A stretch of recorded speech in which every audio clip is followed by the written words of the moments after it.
nós estamos fazendo um vídeo com o i10, Hyundai i10. É um carro ultra compacto que não chegou a ser comercializado no Brasil, mas que aqui na Europa ele é um sucesso, concorrente de carros como o Up, o 500. Aí no Brasil a gente tem como referência o Mobi. E vem comigo para a gente conhecer um pouco mais desse carro. Bom, a gente está começando aqui o review do nosso i10. Ele é um carro que no Brasil não chegou a ser comercializado, ele é um carro que só existe aqui na Europa, mas é um carro que serviu como inspiração para desenvolvimento de Up e Mobi, por exemplo, que é o segmento desse carro. Ele é um carro ultra compacto. Esse carro, ele é um carro que ele está num segmento abaixo do i30, do i20. Ele é um carro de entrada da marca, embora essa versão especificamente que a gente está fazendo review é uma versão completa. É uma versão que está equipada com vidro elétrico nas 4 portas, está equipado com rádio Bluetooth, ar-condicionado, ABS e airbag, a gente esquece, isso aí tem de série, então eu não preciso citar que existe nesse carro. Esse carro ele tem direção elétrica, é uma direção muito confortável, é uma direção suave. É um carro 1.0. 1.0 na Europa, 1.0 no Brasil, é a mesma coisa. É um carro que na rodovia você precisa reduzir um pouco mais a marcha. Você sente que numa subida, numa retomada, às vezes você tem que puxar até uma terceira, dependendo da subida que você tiver e precisar fazer uma retomada. Mas é um carro que, em termos de habitabilidade e conforto interno, ele está muito bom. O motor 1.0 é o que a gente já conhece. Às vezes você procura uma economia, é o preço que você paga tendo um pouco mais de esforço numa rodovia. Não é um carro que você coloca a quinta e esquece, só vai mudar de marcha na hora que você chegar no seu destino. Você às vezes vai pegar uma subida, vai ter que reduzir uma quarta marcha, isso é normal. Mas é um carro que, mesmo sendo um carro assim tão simples, ele é um carro que tem, por exemplo, o Cruise Control. Você pode, dependendo da situação de rodovia, se a rodovia estiver vazia, tranquila, você vai lá, aciona o Cruise Control e consegue manter o carro sem acelerar, sem ficar pisando nos pedais. Você deixa o carro na velocidade de cruzeiro e fica de boa.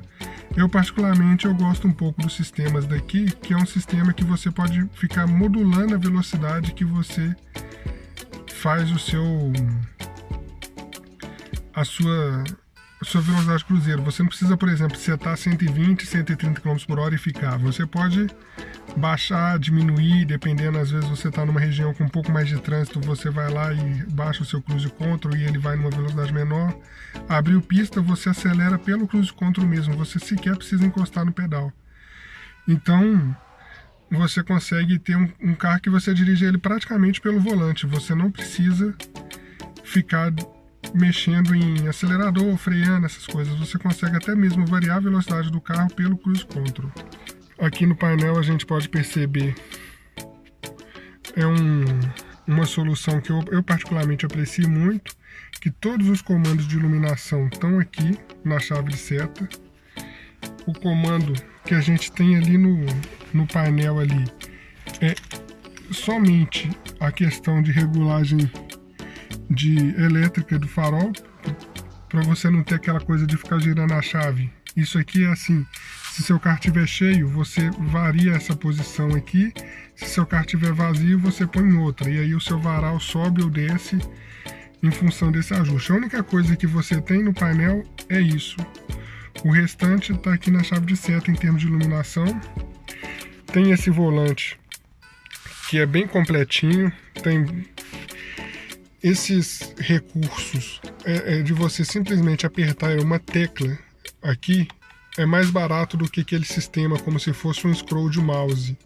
Aquele sistema é um pouco mais caro. Como é um carro que você precisa cortar um pouco o custo, ele tem as teclas físicas, você tem que apertar o comando que você precisa.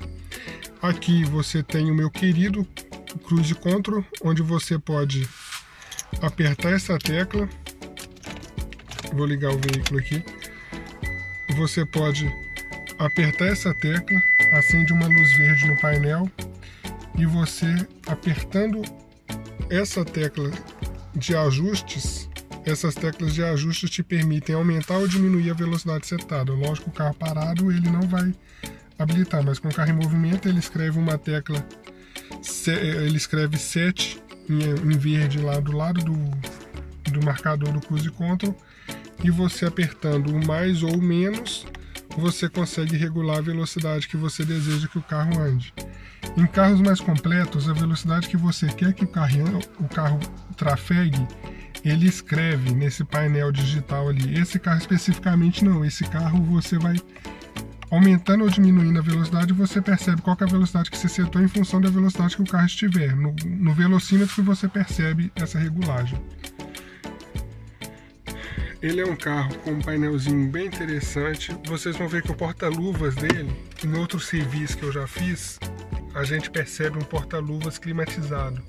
Esse é um porta-luvas simples, é um porta-luvas para você colocar documentos apenas. Ele não tem aquele tanto de coisa que a gente vê nos outros porta-luvas, que refrigera, esse tipo de coisa. É um porta-luvas para documentos. Uma coisa interessante é que ele tem essa entrada auxiliar USB para o rádio, que você pode usar para carregar o celular. Ele tem essa tomada de 12 volts, mas para quem vai atrás, principalmente se você mexer com Uber, alguma coisa assim, ele tem também uma tomadinha de 12 volts, que para mim é um diferencial muito interessante, até mesmo se você às vezes tiver com várias pessoas no carro, vai fazer uma viagem mais longa, é uma opção muito boa para quem vai atrás poder carregar o telefone aqui também. Mostrar um pouco do interior do carro. É um carro que eu fico muito... Os carros daqui me encantam muito por esse sistema Isofix. É uma coisa comum. É o feijão com arroz o carro ter o sistema Isofix. É aquela situação, você tem duas cadeirinhas, você consegue fixar duas cadeirinhas Isofix nesse banco. O rádio, para quem já conhece o rádio MyLink, é a mesma situação. É um rádio simples, um rádio que não é muito sofisticado, mas que oferece, por exemplo, ligação Bluetooth. Você pode atender ligações, esse tipo de coisa, com essa interface que o rádio possui. O comando de ar-condicionado desse carro é um comando manual, todo feito por sistemas mecânicos. Aqui você tem um misturador de ar frio, ar quente, velocidade do ventilador, posição de saídas, acionar, desembaçador traseiro, recírculo ou para ar novo. Tudo está aqui manualmente, muito simples, em termos de ergonomia. Extremamente adequada, excelente. As saídas de ar um pouco mais alta são excelentes para você poder resfriar melhor, sentir aquela sensação de frescor com o ar-condicionado ligado. Especificamente hoje está um dia um pouco chuvoso, então a gente não está usando tanto assim o ar-condicionado, mas em dias quentes às vezes a gente sente falta do ar-condicionado, mas o ar-condicionado atende bem. É um carro que não tem muito o que falar, é um acabamento simples, é um carro que 1.0, é um carro de entrada, vamos dizer assim, mas é aquela situação, ele é um carro que por ser básico talvez seja uma opção interessante, porque ele tem a opção de você economizar no carro em si, mas acrescentar acessórios e ter uma versão completa, como é o caso desse. No lugar de ter, por exemplo, um i20 ou um i30 básico, você tem um i10 completo, que é um carro que, dependendo do seu uso, um uso mais urbano, você vai perceber que ele é um carro super adequado. Aqui a gente vai fazer uma vista entrando no veículo. É um acabamento bem simples, é um dos acabamentos mais simples que eu já percebi em carros alugados aqui na Europa, mas ainda é um acabamento muito simpático, um acabamento. Você percebe por esse comando de ar aqui que ele é um carro pensado em ser básico. Isso aqui é o que tem de mais barato em termos de ar-condicionado, vamos dizer assim. Você pode fechar, abrir totalmente com essa regular ao seu gosto. Isso aqui, mais barato do que isso não há. É uma redução de custo, é uma proposta que dá um custo melhor no carro, esse tipo de acabamento. Mas apesar de ser bem espartano, ele ainda é um carro surpreendente em relação ao padrão que a gente é acostumado. Ele tem uma proposta para 5 lugares. 4 vidros elétricos. Vou abrir a porta traseira. Bancos com regulagem de altura. Abertura interna do porta-malas, do combustível. Porta-malas abre na chave.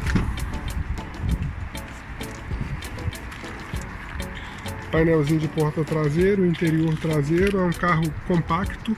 Esse carro especificamente, ele é menor do que o i20 e o i30, mas ele é um carro que tem o Isofix em 2 cadeiras, banco rebatível 40 ou 60, encosto de cabeça para os 3 ocupantes, cinto de 3 pontos para os 3 ocupantes no banco de trás. Especificamente em termos de conforto, a gente percebe que ele só tem a iluminação de cortesia na frente, ele não tem aquela iluminação de cortesia no meio do carro ou atrás para quem viaja no banco de trás.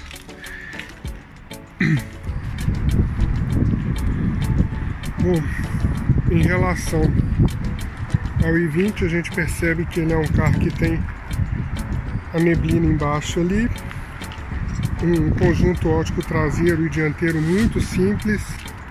O repetidor de seta dele não é no retrovisor, é no paralama, que é uma solução um pouco mais barata do que quando é no retrovisor. Faróis também sem LED, uma ótica muito simples, uma ótica só para farol duplo, para farol alto e farol baixo. Ele tem esse farol de neblina ou milha, não sei confirmar o que. Um design espartano, um desenho feito para um carro popular, mas um carro adequado. Digamos que ele cumpre bem a expectativa que se espera para esse segmento de veículo. Ele tem uma coisa que eu percebo que é um diferencial, que é um carro popular, mas que tem freios à vista na dianteira e na traseira. Esse carro ele é 1.0 gasolina, 1.0 aqui, 1.0 aí é igual. A gente sente mais o carro, a gente precisa reduzir marchas com mais frequências numa rodovia, porque a quinta às vezes não aguenta, você tem que puxar uma 4ª marcha, até mesmo uma 3ª, dependendo da situação. Mas em geral um carro que para o mercado dele, para o preço, a faixa de mercado dele é interessante. Confesso que entre comprar um i20 básico, como foi mostrado no último vídeo, ou um i10 completo, como é o caso desse, é uma dúvida cruel, porque o carro ele é bem acertadinho em termos de conforto. Ele é um carro que cumpre bem a expectativa dele. Bom, gente, a gente percebe no acabamento exterior que ele é um carro mais popular. Esses acabamentos num plástico um pouco mais simples, não tem aquela coisa ligando, mas é uns arremates pequenos que é feito na carroceria, que não acrescenta tanto assim quanto os outros arremates que a gente é acostumado a perceber em outros veículos, mas para a categoria dele é uma coisa normal. Embora esse conceito da maçaneta na cor do veículo já é um conceito que já agrega algum custo para o veículo, já dá algum requinte. Preferiram já utilizar o retrovisor preto para não gastar muito em cores de retrovisor, em plásticos de retrovisor. Isso para a produção é um pouco mais barato e dá um ar um pouco mais bonito para o carro. O retrovisor meio que camufla junto com a linha da janela do carro. A ótica, onde bem que poderia ter um LED, alguma coisa do tipo, é só um acabamento de plástico, nada de LED, um farol espartano, visando ser barato. Olha que motor mínimo. Dá vontade de pegar esse motorzinho no colo e carregar, gente. É 1.0, 3 cilindros. É um motor na dica de nada, um capô que já é pequeno e você vê que ele praticamente não ocupa espaço dentro desse capô. Você pode perceber que ele tem lá no fundo um compressor de ar-condicionado, o que nos leva a crer que esse carro é uma direção elétrica, não existe a bomba da direção hidráulica, então ele tem a leveza em virar, então ele tem algum sistema de auxílio que parece ser um sistema elétrico. Ao fundo a gente vê o ABS, mesmo num carro 1.0 básico, popular, mais barato que existe no mercado, é um item que está sempre presente.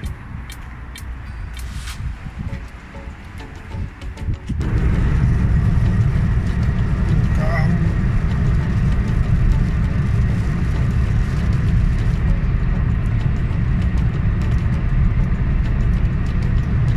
aqui a marcação de consumo é quantos litros você consome para rodar 100 km. É o mesmo que tantos quilômetros por litro que a gente faz, só que aqui a cada 100 km você usa tantos litros. No momento eu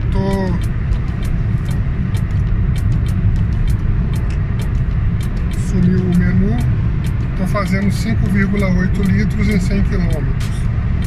Se você dividir 100 por 6, você vai dizer mais ou menos quantos quilômetros por litro esse carro faz.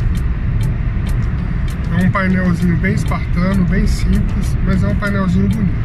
Você pode observar essas luzes verdes no canto embaixo da marcação de combustível. Isso significa que meu cruise control está habilitado. Eu não preciso acionar o acelerador. O carro mantém a velocidade de cruzeiro para mim. Vocês podem perceber que o painel ele tem algumas informações de 5,9 km por litro, é a média de consumo que eu estou tendo. Eu estou gastando praticamente quase 6 litros para rodar 100 km no carro.